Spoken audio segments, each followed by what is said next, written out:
beyond my wildest expectations, and I think that's fantastic. And I'm just going to, before I introduce Andre, I just want to mention the group that are here. We have 3 groups from our soil advocacy program.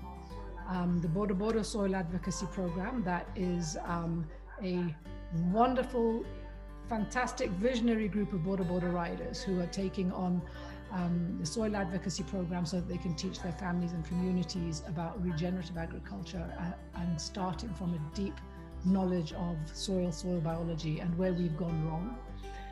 We also have 3 groups that are the CSAP groups. So there is the student group, and then there's a farmer group, and then there's a mixed group. And in the audience here, we also have students from the M-Pesa Foundation Academy, which is an academy that selects students from all the counties across the country, 2 students from each county per class. And basically they're doing, they're in a fantastic school up in Thika, an Apple-enabled school. And the school focus is on leadership. So the students that have joined us today are those that we've been also sharing some agricultural classes with. And going forward, I can see Andre is in the room. So now I will introduce Andre.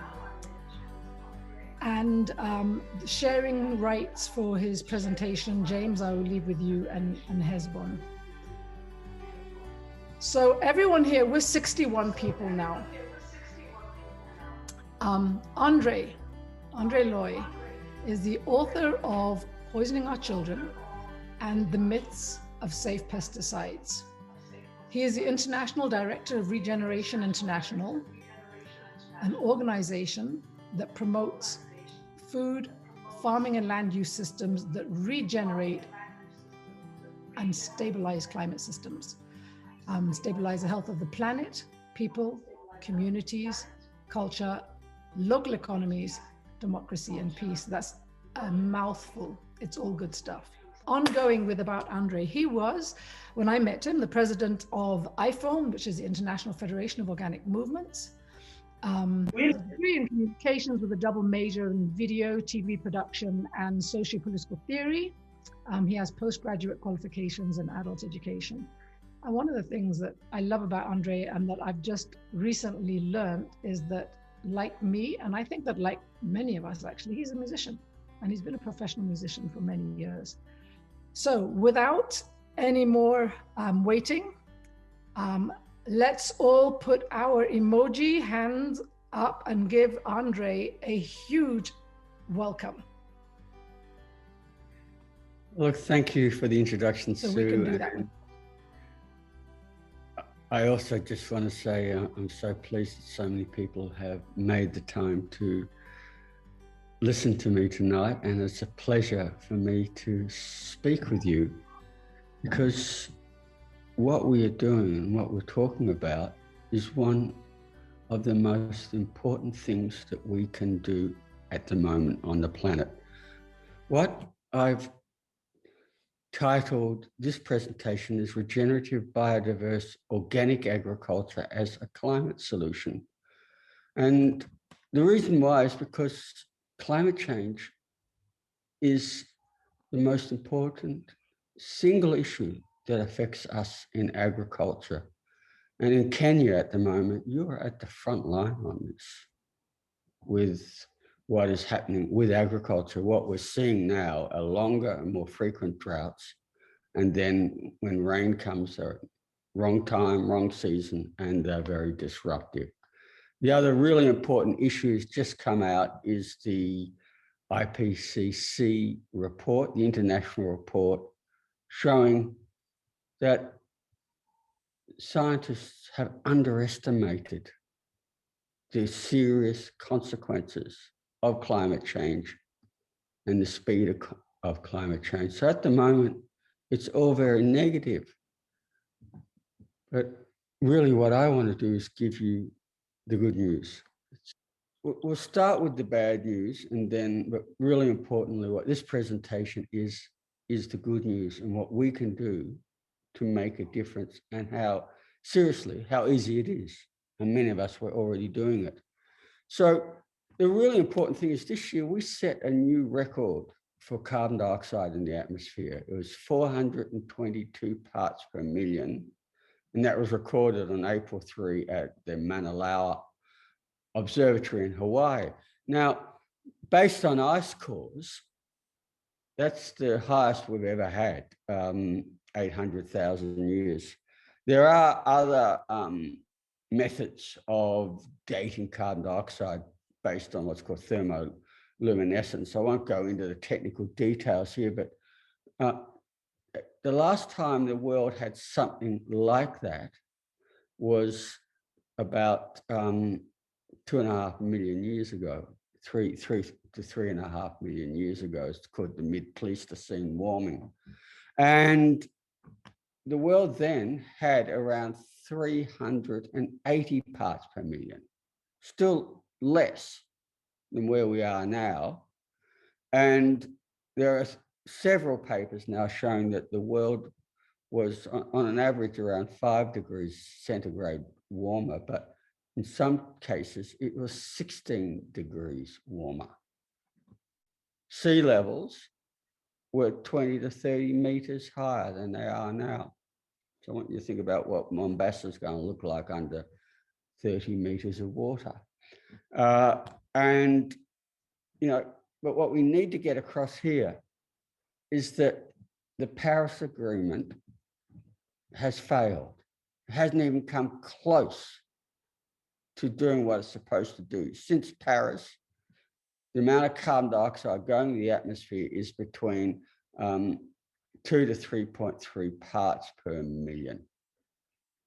We have the world talking about net zero emissions by 2050. That's 30 years' time. At that rate, we're going to be close to 500 parts per million if we reach net zero. In other words, you know, the fact is we've already crossed the threshold of catastrophic climate change. And the best the world can come up with is an absolute disaster, an extinction event. I think what's really important too is that you know, they're talking about net zero in 30 years' time, and some people are saying, okay, maybe we do it in 10 years' time. But if just say we did reach net zero in 10 years' time, we stabilized it, the carbon dioxide, the legacy carbon dioxide we're putting in now lasts for hundreds of years. In other words, things will continue to get worse for another 100 years or so. And what I need to get across so people can understand what is going on is that, you know, already we've heated up the world by 1 degree Celsius. That's the oceans and the atmosphere. Actually, we're very close to 1.5. Now, I want you to imagine how much heat, how much energy would be needed to heat up the world by 1 degree. If the world was a big kettle, you know, how big would the fire be that we needed to heat it up to get that energy? And in fact, that amount of energy is the equivalent of millions, actually it's billions of atomic bombs worth of energy. And I'm using this violent metaphor so people understand what is happening now is that we have all this incredible violent energy now in the atmosphere, fueling it. And this is why we get violent weather events, why we have longer droughts, why, you know, it pushes the weather out of its normal equilibrium. So we don't get rain when we want it. We get rain when we don't want it. And when we get it, it's violent, it's destructive. This is what we're seeing all around the world at the moment. Droughts, fires, floods, and it'll only get worse. You know, all storms will get worse. So if you're in the Northern Hemisphere and it's a storm in winter, a snowstorm, it's going to get worse. You get the climate change skeptics go, oh, look, there's a big cold snowstorm, so climate change doesn't exist. It's climate change. And any storm will be worse. So a storm in winter will be worse, which means a winter storm will be colder and more ferocious. But most of the time, our average temperatures and our most storms are getting hotter and hotter, and we're breaking every record. Europe has broken every record this month. July was the hottest month in the history of our planet since we've been taking records. In other words, what we're seeing has only just started. You know, and as you say, we've seen nothing yet. It's just beginning, and it's only going to get worse and worse. Yeah, so just quickly on sea levels, I just want you to imagine the world where, for instance, all the atoll island countries will not exist.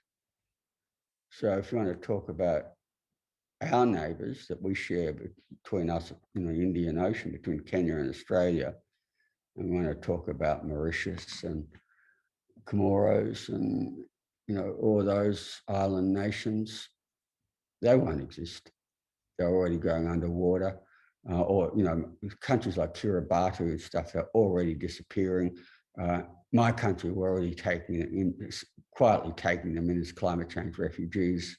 They've got nowhere to go. But, you know, we start looking at some of the world's major cities like New York, New Orleans, Miami, London, Hamburg, you know, like I said, Mombasa, you know, think about Dar es Salaam, Lagos, you know, we can just go on and on. Big cities like Bangkok, Calcutta, Chennai, Jakarta, Shanghai.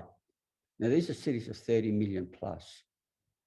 You know, Indonesia is the first country in the world to have to move its capital city because of climate change. Large parts of Jakarta now go underwater.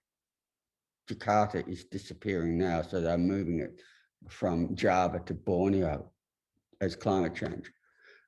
But countries like Bangladesh, 60 million people, will disappear. The Netherlands, Denmark, most of coastal USA. We're talking about a refugee crisis of hundreds of millions, in some cases, possibly billions. Now, we can't cope now with climate change refugees. You think about the climate refugees from Africa trying to cross the Mediterranean, you know, into Europe, or the climate refugees from Central America trying to get into North America. The world can't cope. All we're doing is stopping them. What happens when that goes from thousands to millions to hundreds of millions? You know, the world will be in chaos. You know, so what I've done is I've given you a lot of some serious bad news. And we need to give out the serious bad news, because unless people realize there's serious bad news, it's business as usual. Nothing happens. You know, China talks about climate change, but they're building another 48 new coal stations, powered coal-fired stations. You know, everybody talks about it. The reality is, and there's one measurement alone that tells you, are people telling the truth or are they lying? And that is the fact that every year at the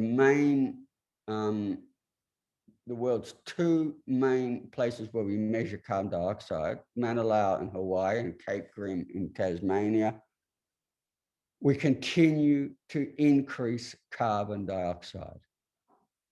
So all these people will go to Glasgow next month, and they will have, and all the diplomats will spend millions of dollars of the government's money on first-class travel and staying in hotels, and the bureaucrats will present their reports on how great they are and all the nice things they're doing. But the figures show it's BS. They're lies. It's crap. It's the opposite is happening. The reality is the world is getting worse, not better. So let's talk about what we can do as farmers and it's regenerative agriculture. And one of the reasons why we formed Regeneration International is, you know, if governments won't do it, we take control.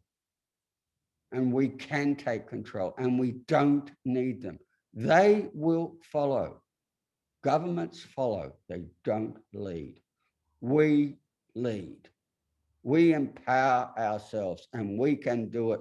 And I want to say we are doing it. So let's talk about how we can do it, how we are doing it, and talk about the good news and show the fact is we will turn this around, and we will save our planet for ourselves, for our children, our grandchildren and great-grandchildren, and for all the other species on this planet.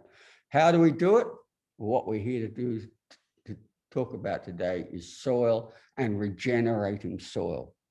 And why soil? Because the soil is the greatest sink for carbon after the oceans.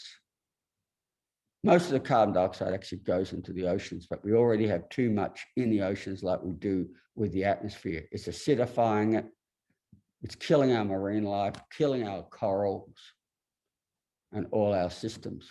We cannot put any more in the atmosphere. We cannot put any more in the oceans, but we can put it in the soil. Why? Because the soil holds around 3 times the amount of carbon as the atmosphere and all the plants, all the forests put together. I want you to get that 3 times in the soil. In fact, we're losing it in the soil. We don't need any more we don't want any more in the atmosphere. We don't want any more in the ocean, but we need as much as we can back in our agricultural soils. So this is what it's about. We need to take this out of the atmosphere and put it back into the soils where it belongs. Okay, so what we need to do is draw down carbon dioxide. This is the really important thing. Let's stop talking. You know, if we went to renewables, everybody's thought, oh, go to renewables, we'll be safe. No, we won't. It's a legacy carbon dioxide. Just say, for some reason, there's a miracle and the whole world went to electric cars, renewable energy tomorrow. We're still over the tipping point, and we've still got another 100 years that things will get worse before they get better. It's not about just going to renewables and going to net zero. It's about taking out the excess and putting it into the soil. This is the really important message I want to get here. Yes, we need renewables. Yes, we've got to stop polluting. That should be non-negotiable. But the reality is it's not going to happen. It's not happening. But what can happen is we can take it out and put it into the soil. So I've got some numbers here. At the moment, we need to draw down around 26 gigatons of carbon dioxide a year out of the atmosphere just to stabilize at 420. You know, if we can scale up past 30 gigatons, we are now going into negative. We're starting to take it out. We actually need to get back to 280 parts per million, which is where we were before the Industrial Revolution, and we can stabilize the climate. So let's talk about this, because I think what people don't realize, there is already a United Nations program for doing this. In fact, to me, it's the most important, but you never hear about it. It was actually signed as part of the Paris Agreement on December 1 in 2015. It's called the 4 for 1,000 initiative. And as far as I'm concerned, I'm signature number 7, a physical signature on this document, because this is an issue I've been actively involved in now for, probably almost 20 years, trying to get this across. And for me, it's one of the most important days in my life to sign this document, to get this happening. This initiative is to take carbon dioxide out of the atmosphere and into the soil. 4 for 1,000, it's poor. quatre pour mille in French means 4 parts per 1,000. That's based on what French scientists worked out. If we could get, we can increase the amount of carbon by 4 parts of 1,000, not 4%, 4 parts of 1,000 per year in agricultural soils, we would be carbon neutral. That's how little we need to do. It's recognized as part of what's called the Lima Paris Accord. At the moment, we have 32 countries, many regions. For instance, the United States hasn't signed on, but California has, for instance. United Nations organizations like FAO, IFOAM, the Global Environmental Facility, the main United Nations or international group of agricultural research stations, CGIAR, to the World Bank, and hundreds, over 400 NGOs have signed on, like IFOAM, Regeneration International, and we'd encourage all of your groups to sign on. And we change farming from being a major problem to being a major solution. So how do we do it? And this is the magic of what we do as farmers. I always remember one of the field days. By the way, I am a farmer. This is my 50th year as an organic farmer. I grow tropical organic fruits. I farm in the tropics like Kenya. And I always remember one of the field days, a guest presenter said, "What are we doing when we grow, when we farm?" And I never forgot the answer. He said, "We're using leaves to collect solar energy." Think about that. Never forget it. Because what are we doing? We take solar energy and we take carbon dioxide. That's the big greenhouse gas out of the atmosphere. We mix it with water and we produce glucose through photosynthesis. Now, and glucose is the basic molecule of life. And I want to use this word, molecules of life, going from dead toxic chemicals, pesticides, to the organic compounds that are the basis of life. And glucose is the most fundamental one for doing this. This is the basic equation here, that if we take 6 molecules of carbon dioxide, 6 molecules of water, use solar energy in the leaves, we produce 1 molecule of glucose, and the byproduct is 6 molecules of oxygen. All the oxygen we breathe in the atmosphere has actually come through billions of years of photosynthesis. Before there was photosynthesis, the atmosphere would have been toxic. Life, as we know it, advanced life, would never have existed on this system, planet. It's based on photosynthesis. But what is really important, and what I want to get across to you as agricultural students and farmers, is what I call the 95%. When you look at a plant, 95% of what you see, its biomass, comes from water and carbon dioxide using solar energy and photosynthesis to make glucose.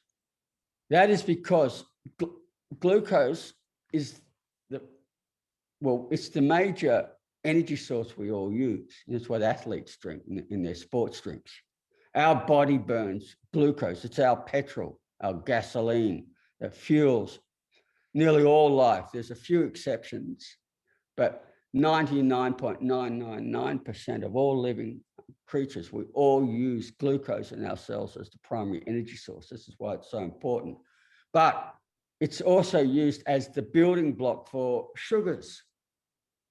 So if I talk about some of the sugars, like sugarcane sugar, that's sucrose, or maltose is malt sugar, or fructose is fruit sugar, or lactose is milk sugar. We build all these sugars. Carbohydrates, the corn that we eat, the potatoes, sweet potatoes, taro, the starchy vegetables. Plants make that from glucose. Then they get carbohydrates and they can change it slightly, and they make hydrocarbons. That's oils and fats. All the oils and fats we have come from glucose. All the oils that we put in our cars, the diesel, that comes from glucose, from photosynthesis from hundreds of millions of years ago. It's fossilized glucose. But that's where that comes from. But really importantly then is we can get these basic glucose molecules, and plants, once again, in their leaves. Leaves are these incredible biological factories. They now use solar energy to create other important compounds, and one of the most important are called amino acids. They add a bit of nitrogen, sometimes a bit of sulfur to it and change it. That's our protein, our DNA, our saliva, our hormones, all come from this, and all come from synthesis in leaves. Our bodies and stuff, we can also synthesize a lot of these, but all of us, we all start with glucose. We don't photosynthesize. Our animals don't photosynthesize. We all rely on plants. And so the primary purpose of what we are doing when we are growing is maximizing photosynthesis. That's the 95%. You never see that in any agricultural texts. They talk about the 5% that comes from the soil. That's very important. Don't get me wrong. You've got to get that 5% right. But you don't ignore the 95% right. You've got to actually, get your priorities right and concentrate on managing your systems based on the 95%. So I want to get you this paradigm shift across as agricultural students now to rethink, because your professors and teachers don't teach you this.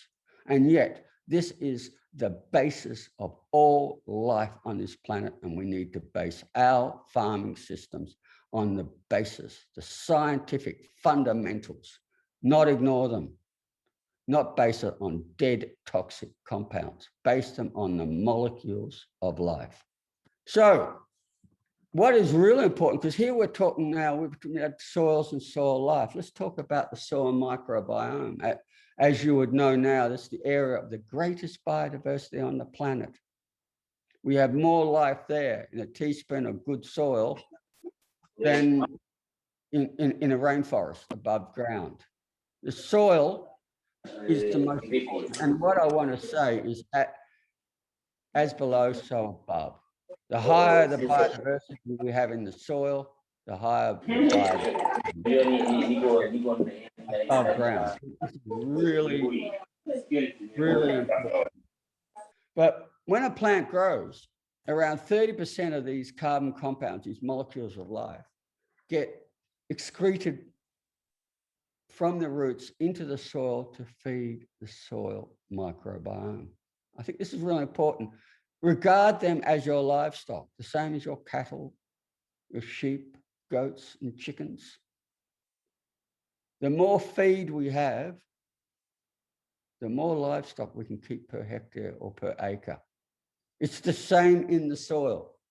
The more of these molecules of life, these molecules made from glucose, the bigger the diversity, the greater the number of beneficial microbes, soil building microbes we can have. So that's based on photosynthesis. So to get back to, basic 101, simple logic, the more leaves we have, the more photosynthesis we have, the more molecules of life that plant roots put into the soil to feed the soil microbes, the more soil microbes we have. Pretty basic, fundamental, and yet that's not taught. That's the first thing that should be taught, not about the chemicals you put in the soil. It's about the fundamental basis of how all terrestrial ecologies work, photosynthesis. So I want to show you how we use this now, use these principles to build up our soil and essentially put carbon into it, because soil carbon is the basis of soil health. Why? Because it comes from glucose, the molecules of life. So let's have a look at this picture here, because the other thing I need to get across now is to get you to understand how plants feed. In standard agronomy, we're taught plants feed from their roots. So we give them the fertilizers and they take it up for their roots and they grow. That's what we're taught. That's the 5%. Actually, plants feed from their leaves, because the 95% comes from photosynthesis. So let's have a look at this plant here. What happens when we cut the leaves? Look at the roots. It sheds roots. Why? The roots provide water and they provide some nutrients. They're very important. Don't get me wrong, they're very important. But the leaves are more important, because if you cut the leaves, there's no longer enough glucose to feed the roots. The roots don't live on nitrogen or phosphorus. They live on glucose. That's the energy source. And that comes from leaves.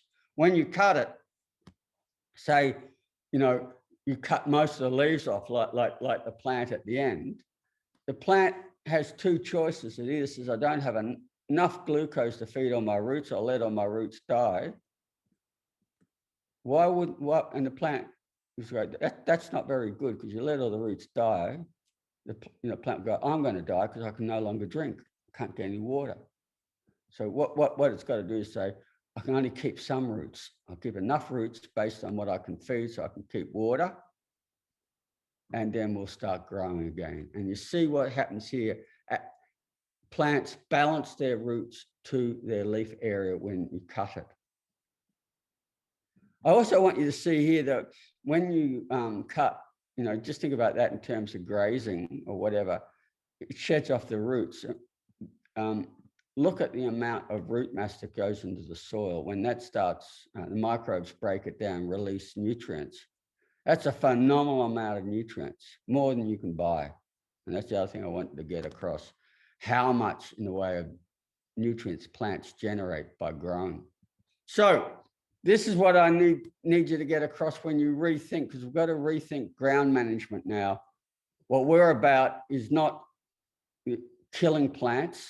We're about growing plants. What we're about is the more photosynthesis we have, the more leaves we have in the system, the more productive it is. So instead of the current paradigm of anything that's not our cash crop, we nuke it, we poison it, we plow it out, we kill it. Remember, dead plants do not photosynthesize.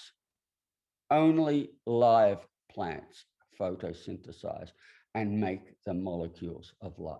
So we have to rethink our management systems based on this. Our weed management is over 10,000 years old. It's based on Neolithic mythologies. Now, 10,000 years ago, that was revolutionary knowledge and science at the time. Fantastic, brought around farming as we know it. But, 10,000, we've moved on in the last 10,000 years. We have a bit more knowledge. But weed management is still based on these 10,000-year-old mythologies and is ignoring basic science.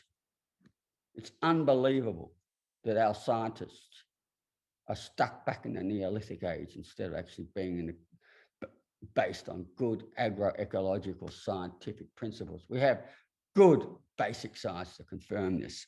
So let's talk about how we use this in our cropping or our pasture systems, our orchards. Instead of spraying them out or plowing them out and saying, oh, it's a weed, we need to kill it, let's manage it so that it can help our system. So when we talk about the 95%, and this is why I keep on focusing on this 95%. When we talk about weed competition, everything's either competing for nutrients. Well, yes and no. But more importantly, it's light. Light is the fundamental key to photosynthesis. We want what we call our cash crop. And these are the two terms I want to get across now. Cash crop, cover crop. You probably hear this word, cover crop. Cash crop is what we sell, what we swap, what we trade, what we eat. The cover crop is the crop that we grow to use photosynthesis to provide benefits for our cash crop. So get rid of the concept of weeds and start thinking of other plants in the system as cover crops. It's not about nuking them, it's not about killing them. It's about management. How do we manage it? So this diagram will show you. If you imagine that, I showed you the picture of the plant where we cut the leaves. What happened to the roots? It shed its roots.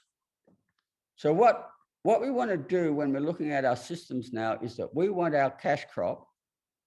That's the, we look at the tall plants on the left of this picture. We want their heads in the sun. They want the sunlight, and we want their roots deep to get the water. Because remember, it's carbon dioxide they get from the air, water, and with solar energy, they make glucose. So how do we do that? Well, the other plants, the cover crops, if we cut their leaves back, they shed their roots. So what's happening now? Our cash crops getting first access to the sun. Its roots are below the roots of the cover crop. So it's now getting access to the soil minerals and the water. It's getting first access. That's the basic management here. Not about killing. It's about making sure that our cash crop has access to the sun and water by managing the other species so their roots and their tops are smaller. This is my farm. Looks a bit like this at the moment. At the end of the rainy season, this has been a longer than usual rainy season. And you'll have a lot of these species in Africa, because there's actually some of them are native African species, the grass, that's guinea grass, for instance. And then we have a whole range of different perennial legumes.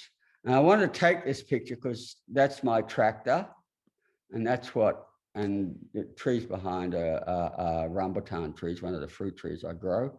And this is what my place looks like after the wet season. Now, my neighbors are just horrified. They think I'm the world's worst farmer because I've let all these dreadful weeds get totally out of control instead of poisoning them, spraying them, killing them. But think about this. Think about the amount of photosynthesis I've done. While that has been growing, that's 3 meters high. How much glucose and other molecules of life have that put into the soil and fed my soil? At the end of the season, I can either put my tractor through it. Actually, what I prefer to do, because this is high protein stock food, put cattle through it. Turn that into beef. I can turn it into goat meat, or I can turn it into milk or eggs, or, put livestock through it. That's a phenomenal amount of really high quality feed. I love putting livestock in my systems. So I just want to show you what you can do over one rainy season. I'm a lot like Kenya, although my climate, I suppose, is closer to something like Kisumu. We do have tropical rainforests. I just want you to,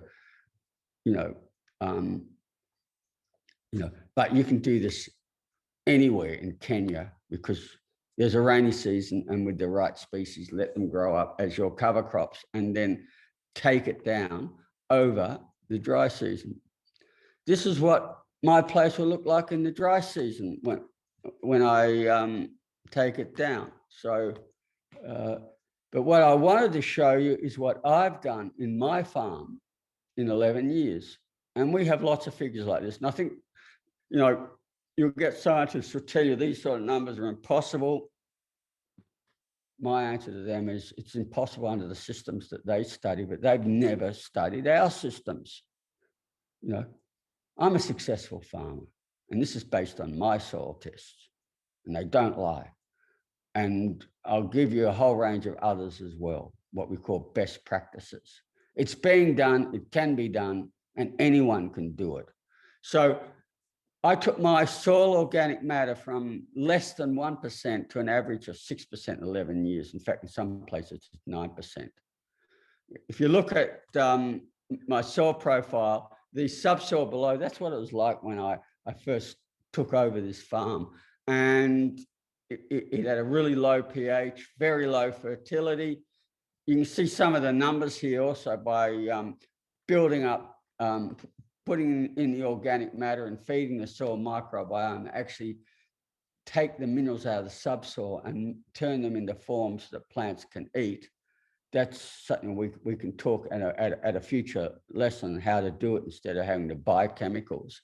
But you can see all my numbers, you know, nitrogen goes up from 46 to 123 kilograms, calcium through the roof, magnesium 101 to 391, potassium 45 to 230, phosphorus through the roof to 130, 123 to 1,500, you know, and I didn't buy all that. So let's look at some of the things that innovative farmers are doing in Australia based on this system. Now I want to show you this because this is actually perfect for much of Kenya. And by picking the seasons right and the right species, instead of ploughing out pastures, and I think also where this is actually a really important issue for Kenya, the whole issue is now between farmers and pastoralists and shared lands. It's a huge issue. It's an ongoing one. Well, there are ways that we can actually do both. So in Australia, for instance, the normal thing would be is that you'd plough out all the perennial pastures, and you plant in, you know, put in lots of herbicides and poisons and lots of fertilizers and grow the crop, and then take it off and plough it again. Or if you did a pasture, you'd plant it back in again. Here, instead of ploughing out the diverse perennial pastures, we sow the cash crop into the perennial pasture. And we use the same principle, in other words, graze it right down. So you get the leaves down, so the leaves are short, the roots are short, and you pick the timing. It actually works on a well-known ecological fact, is that annuals will grow through perennial systems. Happens in nature. So let's observe nature, learn from it, and then learn how to adapt it into our system instead of always being at war with nature. Nature's our friend, our best teacher. Listen, learn, and then say, okay, how do I now do this with my system? That's what these farmers have done. And I want to show the difference in soil here. And this is really important because this farm was taken over by two brothers. The father died and they inherited the farm. And this soil I want to show you is the same field, the same paddock. They put a fence down the middle of it. One brother used the standard stocking and ploughing system that they've been doing, you know, since time immemorial.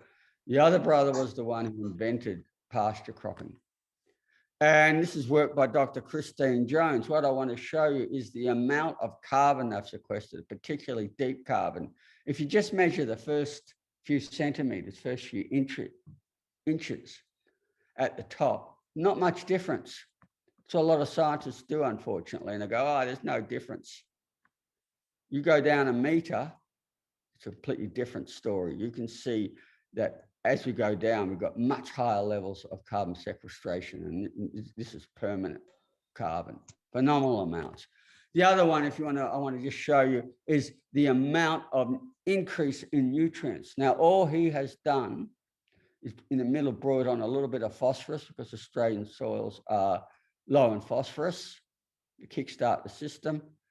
That'll apply to a lot of your soils in Kenya.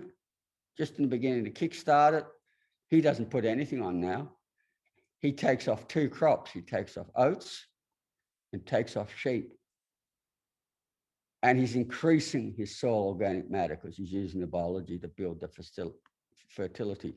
I want you to get this across now, to rethink. When you start doing the 95%, you don't have to waste a fortune buying synthetic fertilizers. You may have to here and there to kickstart or fix up gross deficiencies, but most of your fertility comes through the biology.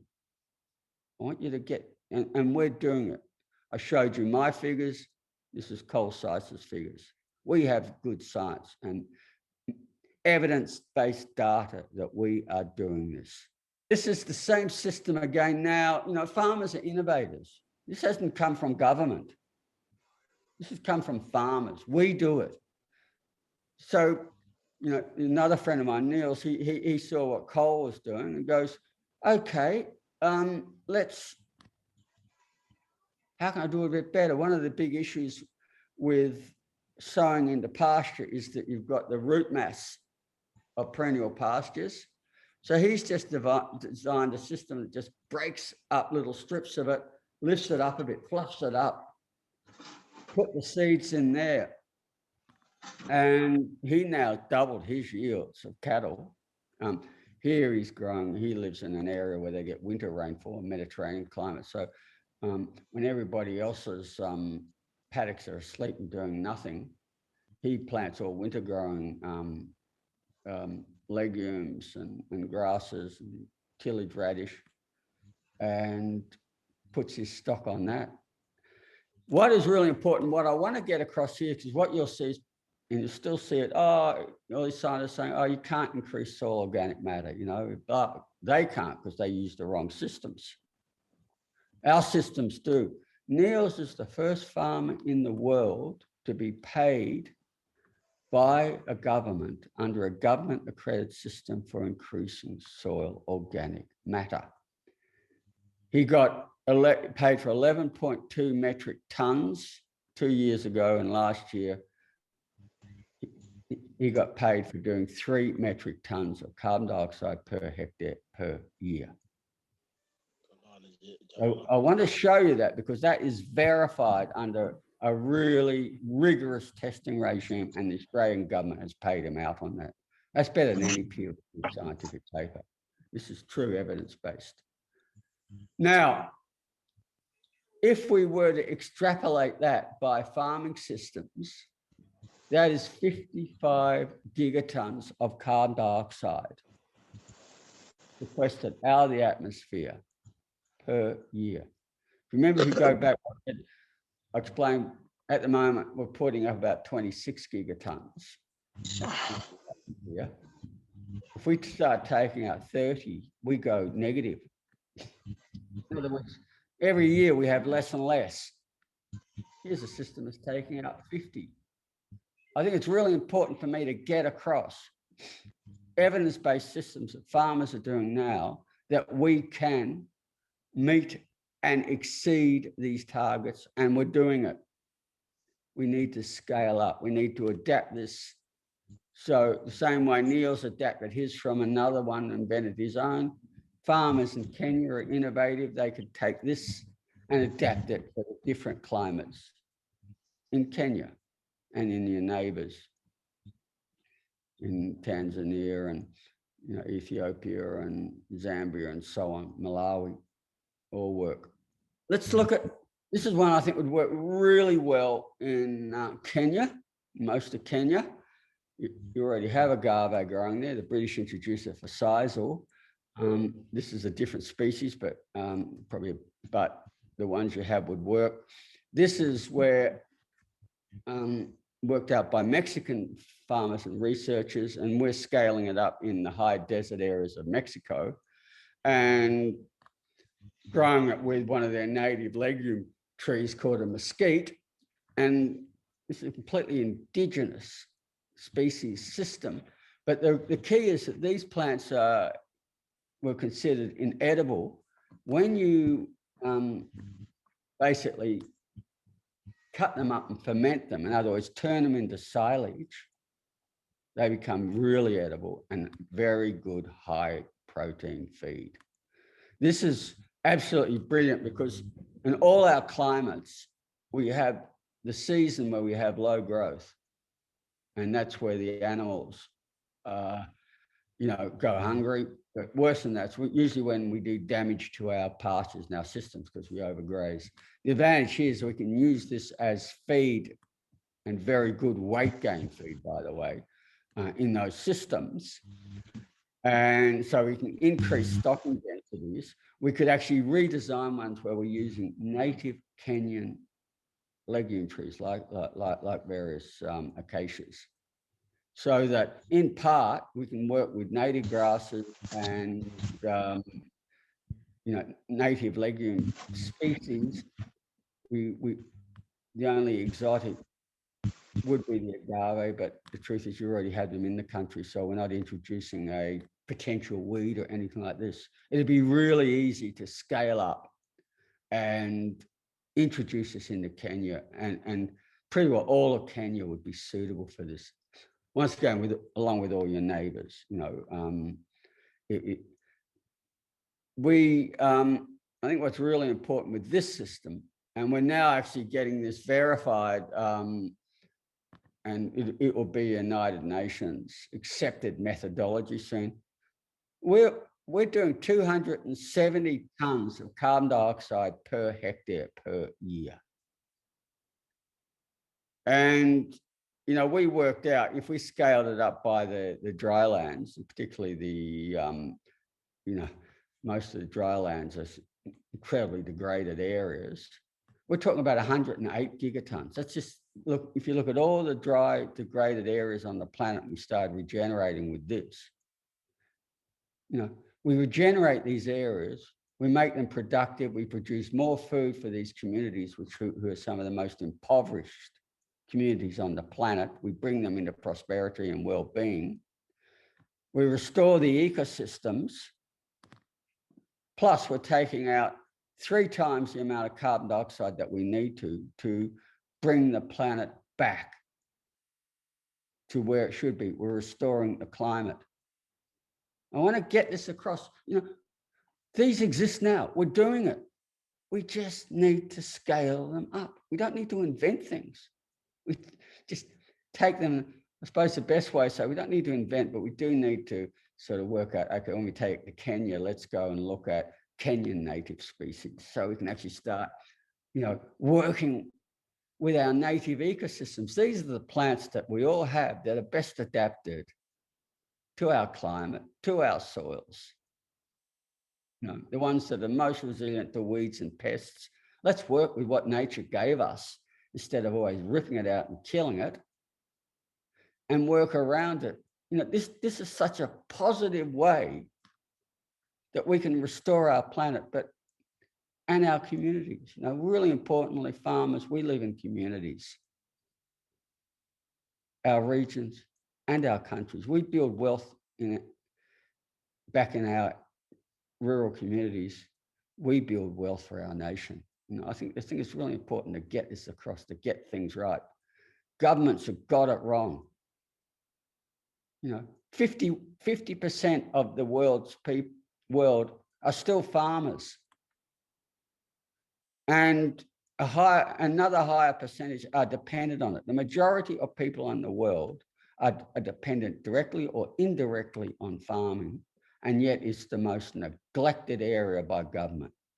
The funding needs to be the other way around. We need to put the funding in to where the majority of people work and the majority of people get their lifestyle. That way we'll reverse poverty, and we'll reverse degradation, and we will make everybody prosperous. So I'm just just want to finish quickly now and show you other ones, really simple ones. This is new forms of compost making. And very easy to do. I wanted to show you this one here. We can do it on any scale. Do it at, industrial scale if you want to, but in our case, we're talking about the majority of world's farmers, smallholders. This little system is actually what we did on our ranch in Mexico, but anyone can do that. Any farmer in Kenya could do that for next to nothing, a bit of shade cloth and a little bit of wire mesh, Not expensive. This is the sort of technology we want. We have the research showing if we put this out into fields, we could be sequestering around 37 metric tons of carbon dioxide per hectare per year. If we extrapolate that by farm area, that's 184 gigatons. So let's get that right. That's 6 times more than what we need to reverse climate change. Really simple composting system. Oh, another side effect, by the way, is we double our yields without chemicals. Have a look at this. Have a look at this cotton. One used, spent a fortune on all the nitrogen fertilizers and the pesticides.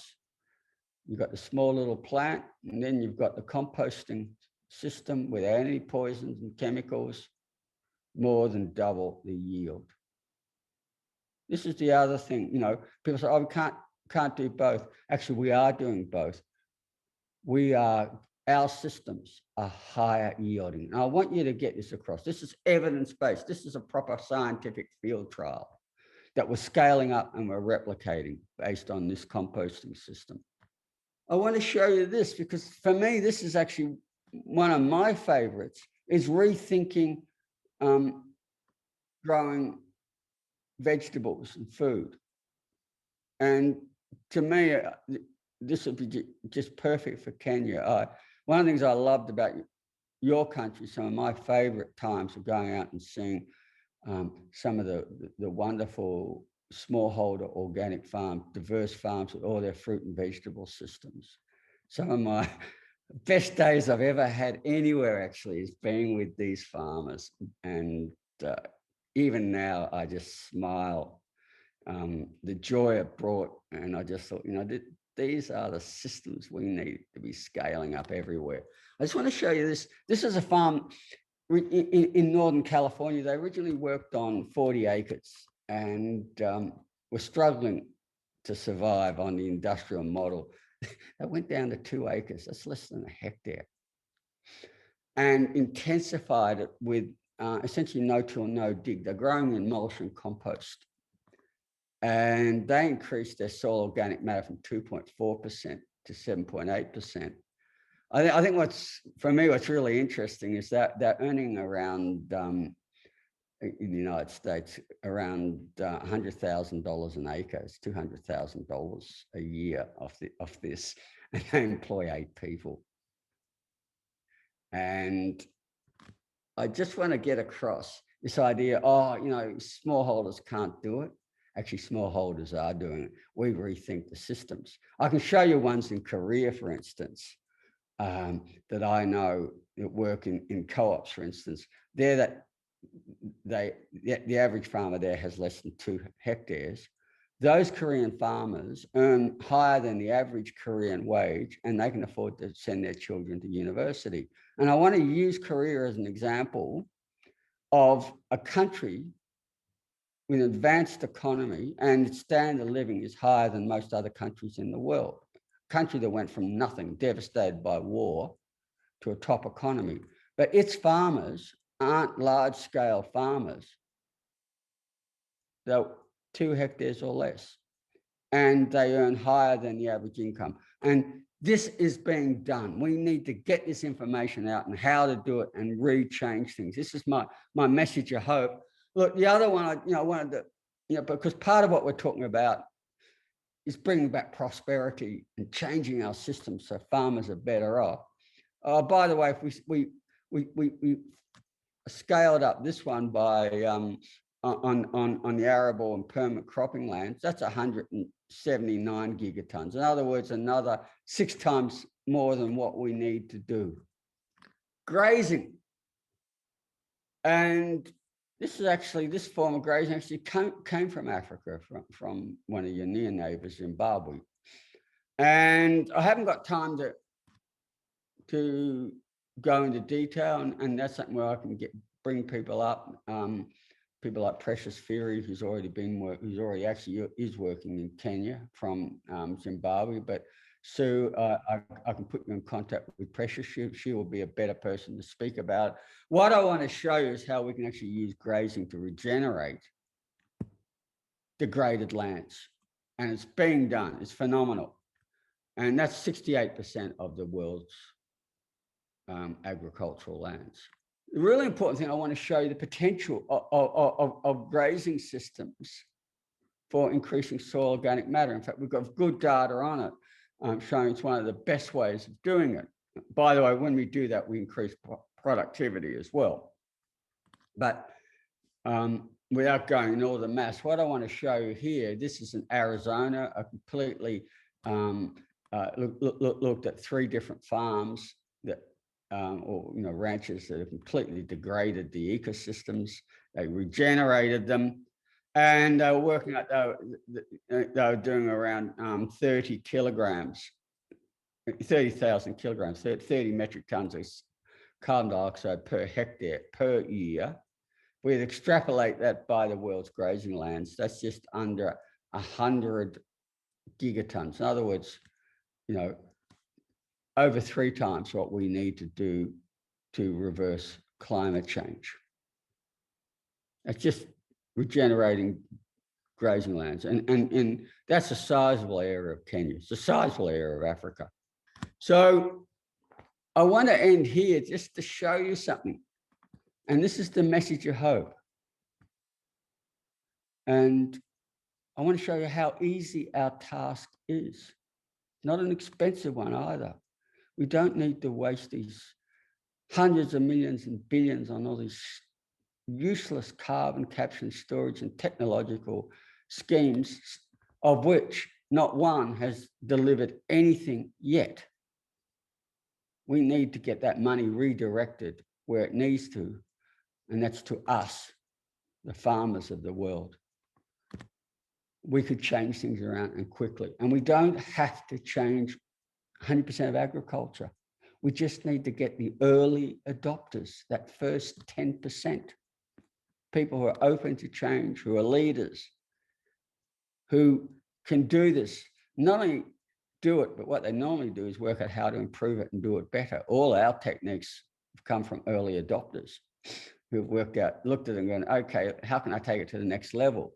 But just keeping things the way they are, if we were to put 10% of arid and semi-arid drylands under the agave agroforestry system, that's 10.8 gigatons. 5% of our agriculture systems adopted the beam organic composting system. That's 9.8. In other words, close to another 10 gigatons. 5% of smallholder farms. We're talking 5% here, use the Singing Frogs biointensive organic no-kill system, 8.9. 10%, regenerate 10% of our rangelands, our grasslands.